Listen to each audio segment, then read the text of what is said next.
From tomorrow to 13th of July, we're playing the Club World Cup.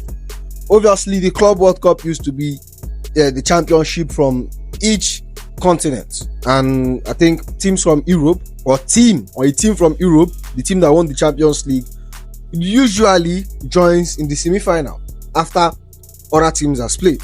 But now it's a little bit different, and I think this is a better structure. You get me? And I'm hearing a lot of people saying it's a Mickey Mouse trophy. I think it's more incredible now, or more valuable now, because you have top teams in the world, one of the best teams in the world from all corners of the world playing in this tournament. You have people like Real Madrid, Juventus, Inter Milan, Chelsea, Dortmund. You get me? All these heavy hitters in Europe are all on this tournament.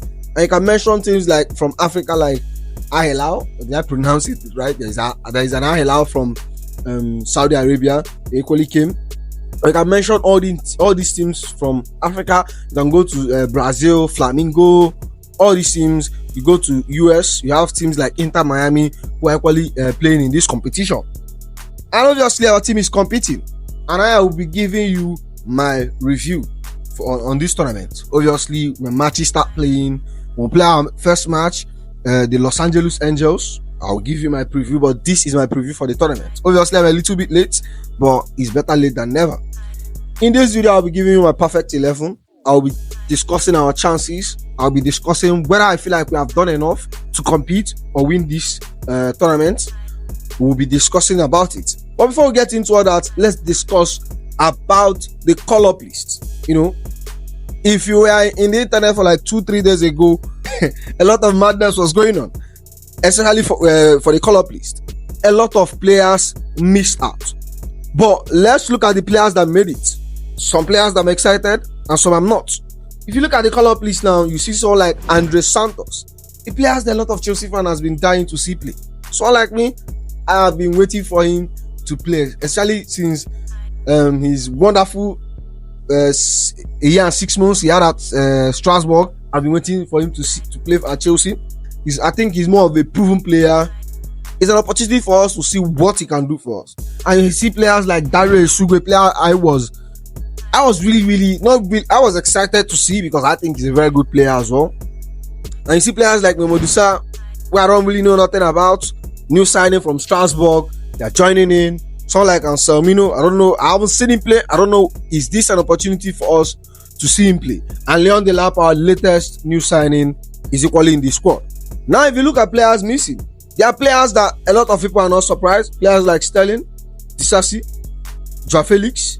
I don't think anyone is surprised. But someone like Kendrick Pyers, you get me? I'm surprised that Renato Vega didn't make the squad, because we didn't have a cover for the left back.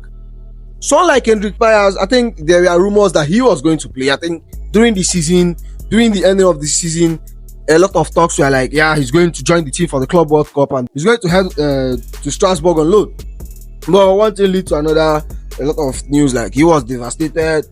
He was promised to play in the Club World Cup, and eventually the club didn't fulfill their promise. And the biggest madness of it all was Petrovic. The club saying that Petrovic said he wants to be dropped. Now, the Petrovic own is somewhere. I look at it, it was a little bit sketchy. It was a little bit funny. Now, Petrovic is a goalkeeper, I think one of the best goalkeepers in Europe. And there were talks like he's demanding to be Chelsea number 1, which I don't really think it makes sense. You get me? I think, in as much as I don't like the board, and if you have been watching this channel for a while, you will know my stance on Sanchez. I don't really fuck with him either. I'm sorry to swear, but I don't really think Sanchez is the guy for me. I don't think, for me, Sanchez is irredeemable. I think Sanchez has to do a lot to win someone like me over. But you don't come to Chelsea and demand to be the top guy. It's something you fight for. And there are a lot of people. You can stage an argument that Chelsea board don't really like Petrovic, or they don't like his doing, or something like that, which don't really make sense to me in the other hand. But why I said the whole thing is skeptical is that told him, a guy that you guys loaned out, told him to, if he improve on so step, he could have the chance. And all of a sudden, you are telling us he wants to be a starter, or that he demanded to be left out from the Club World Cup. That's sketchy. That is sketchy. And given that our club, we love to look good. We are briefing masters, PR masters. Have you seen us miss out on a signing? Have you seen the amount of briefs and PR that follows up? So I don't really trust anything coming out from that one. If there is any truth to the report that Petrovic demands a Chelsea to give him guarantee, do I think he deserves it? Yes. If you want to be the top guy, you fight for it. You earn it. That's my opinion. Now let's discuss about signing. Before the Club World Cup, there was a mini window. We went to the window, we got nothing done. You look at a team like Manchester City for the Club World Cup, sign 4 players, 3 key players, and third option keeper. Like I'm not even talking about second option. I'm talking about third option. Bettinelli, he barely even plays at Chelsea. He only played once. I think he was in one preseason or something like that. We have never seen him play. Manchester City went strengthened themselves for the Club World Cup. Signed Ryan Cherky, Tijani Renders, and what's the other guy name? Ryan at Nori. Yeah. Look at a team like Madrid, as big as they were already. They brought in someone like Dean Hodgson. They brought in like someone like Trent Alexander-Arnold for the Club World Cup. If you look at Chelsea, we were fighting to get Gittins. Gittins? Is it Gittins? Yeah, we are fighting to get Gittins. I couldn't even put the deal off Mike Minor because allegedly we don't want to pay the Club World Cup tax. Now, am I disappointed that we went into the market and we couldn't even sign one player? Yes. If I look at our squad, am I confident that we have what it takes to go fight this competition? No. Now I'll explain that. Minus our goalkeeper. That's not my goalkeeper. Minus Chelsea's goalkeeper, the Blue Coast goalkeeper, Sanchez, who I think is fraud, by the way. Our backline is a little bit solid. We ended on a high note. Our backline was really good. At the second half of the season, we considered less goals. You get me? So, okay, defensively, are we better than a lot of teams in that competition? I doubt. Now, our midfield is somewhere that gives me hope. It's somewhere I'm really, really confident. It's somewhere I'm happy with the job that the board has done. If you look at our midfield, we have class. Our midfield is Madrid level rebuild. I can't even lie. Someone like Santos, with the amount of talent he has, he's not even like the starting guy. I have someone like Caicedo and Enzo Fernandez. You have Dario Sugo, who is touted to be one of the best young defensive midfielders. That midfield is blessed. Now, if you look at our attack, Kopama, Neto, Madueke, I'm telling you, we have only 2 wingers. Tyreek George plus Tyreek George, that's 3 wingers. We are going into a Club World Cup competition. We are going into one of the biggest competition in the world. We have one of the biggest players, biggest teams are playing. We have Madueke, Neto, and Tyreek George. And you have been watching for the channel for a while. You know my stance on Neto. I think he's shit. I think he's rubbish. Neto is not the type of player a serious team, a team that want to compete in any serious competition goes with. Someone that cannot dribble his man. I don't see him as a winger. I don't consider him as a serious winger. Imagine facing Real Madrid with Neto. We are finished. Let's play a team that is defensively solid with Pedro Neto. We are finished. We are so much finished. I don't understand people that rate him, but I don't want to make this video about Pedro Neto. Now, someone like Madueke, I like him. I can't lie, I like him. But bro, that brother is hell of inconsistent. He's inconsistent. I think it's frustrating. I see what he's trying to do. I think he's a very good player, in my opinion. You get me? A lot of you disagree with me, but I think his end product is shit. These are the 2 wingers we have. Tyreek George, we should not be expecting anything from him at this point. Now you look at our number 9 position. A position we had a lot of problems last season. Guess who is going with us? Liam Delap, the only new addition we made. The only new addition. Do I think Liam Delap is solid enough? I don't. I genuinely don't. He can prove us wrong. But I don't. Now you have Nicholas Jackson. Like I said, another player that is inconsistent. Another frustrating player. Very, very good. Does everything right in my opinion, but his finishing, his end product, rubbish. You look at a player like Christopher Nkunku, who played majority of those matches. Who played for us last season. At a point, we are begging not to see him again. In the last 5 matches of the season, or last 8 matches of the season, we didn't see him play. I don't even understand what he's doing in that Club World Cup squad. I genuinely don't understand.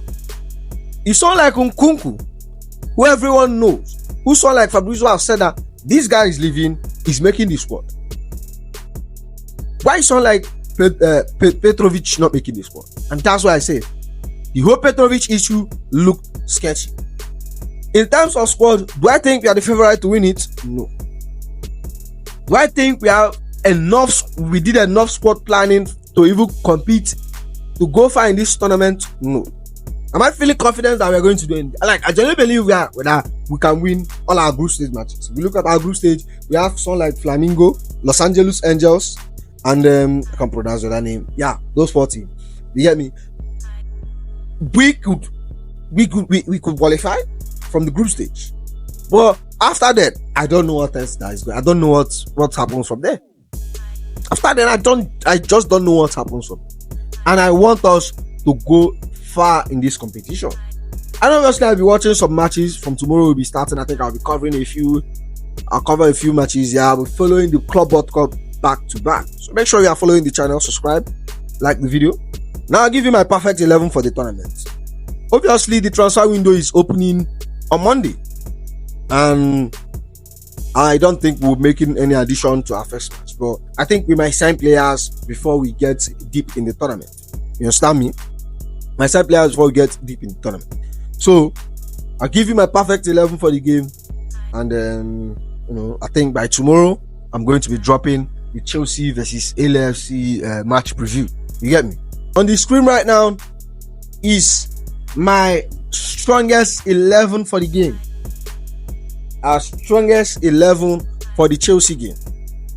And on the goalpost is Robert Sanchez, who everyone knows I don't reach.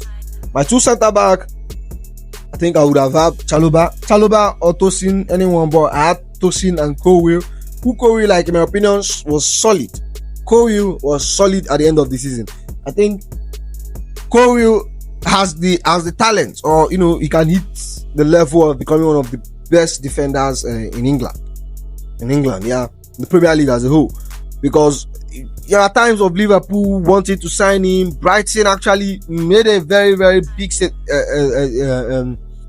wanted to sign him back then. Even tried to negotiate of him when wanted to sign Caicedo. And if you look at my left option in Cucurella, one of the best left back in the league.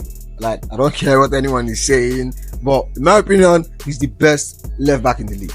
A left back that inverts, that can score. Yeah.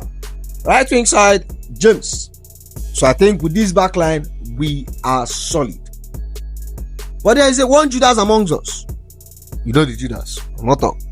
Now, if we go to the midfield, obviously, if it's match by match, I would have loved to see Santos paired alongside Caicedo. But as I said, this is my strongest 11. I'll still give you my preview for the match. Caicedo and Enzo Fernandez are best midfield general for the punch of the season. You get me? And we have someone like Lavia. I didn't even mention him when I was talking. I just remembered we have someone like Lavia. And I think this is an opportunity for us to see him if he doesn't get injured. You know what I mean? And in number 10, you have Kopama. My 2 winger option, obviously, I had no choice than to slap Madueke and Neto on the other side. We lost Sancho. We only have Tyreek George and Christopher Nkunku, who doesn't want to play as a winger. Funny enough. And on the number 10 position, we have Kopama. My number 9, I have Liam Delap, which I think is a little bit of, confusion. Him and Jackson, you get me? Breast and chest, the same thing. 5 and 6. There's no difference. None of them is the best, but I've seen Jackson play for 2 seasons. I need to see someone else. You get me? That's the only reason of me picking a number 9. Do I think any of them is better than each other? I don't really think so. None of them has proven to be better, to be like first option or second option. We have to see, unless like we go ahead and sign like someone like Osimhen, then, but we have to see who is a better option up top. I've seen Liam Delap play for Ipswich. Play for Ipswich is different. Play for Chelsea is equally different. So we have to see what it looks like. For us, I will judge Liam Delap when I see him play. Obviously, like I said, this is my squad. Like I said, I don't think we have done something.